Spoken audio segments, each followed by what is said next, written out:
Should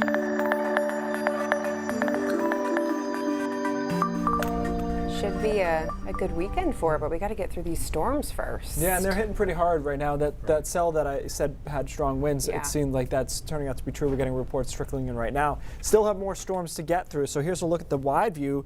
And that one cell that's moved through Sebago is still the nastiest one in the state, but we've got a couple more back into New Hampshire and some across northern Maine that we'll get to here in just a moment. So let's move on to that cell. And again, this cell has had a history of strong straight line winds and hail and some damaged trees down being reported, perhaps some property damage as well. And that cell is petering out. That's the good news, as it moves right over the radar in gray, right directly over the radar there.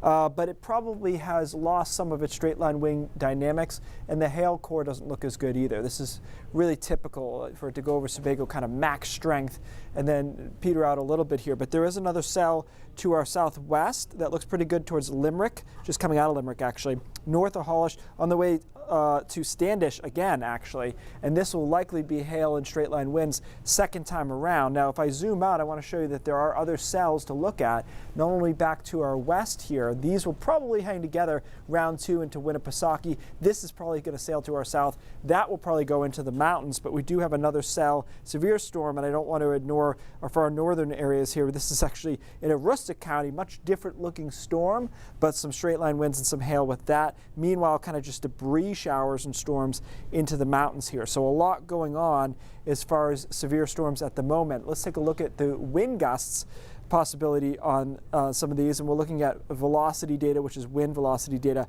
And as I mentioned, that yellow dot right there that you're looking at, that's literally the radar site. So it's telling you where the radar site is. It can't see directly over it, so it's shooting out here, and so that wind is coming right onto Gray's radar site at probably about 40 to 50 miles an hour, down from the 60 or 70 miles an hour that we had earlier. But there's still a couple of storms here that look pretty feisty to me. Again, that one that's going to move through Standish, that'll be the second storm that hit them. So a lot going on with that. This model, I think, overall had the right idea. It just overdid the coverage of these storms and made it into a squall line when that's not really the case. But right idea on the timing, so these storms will continue to move east. They should dwindle a bit, especially as they get to the mid-coast. There's your second line. Tries to develop. I think it has a hard time staying together, though.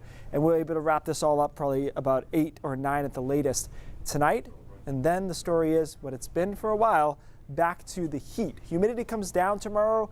You'll notice, not going to help that much. Still end up around 90 degrees by tomorrow afternoon, and that's nothing. By Sunday, we'll be in the low to mid 90s with the dew points back. I think it'll be the hottest day or the most oppressive day of the summer so far.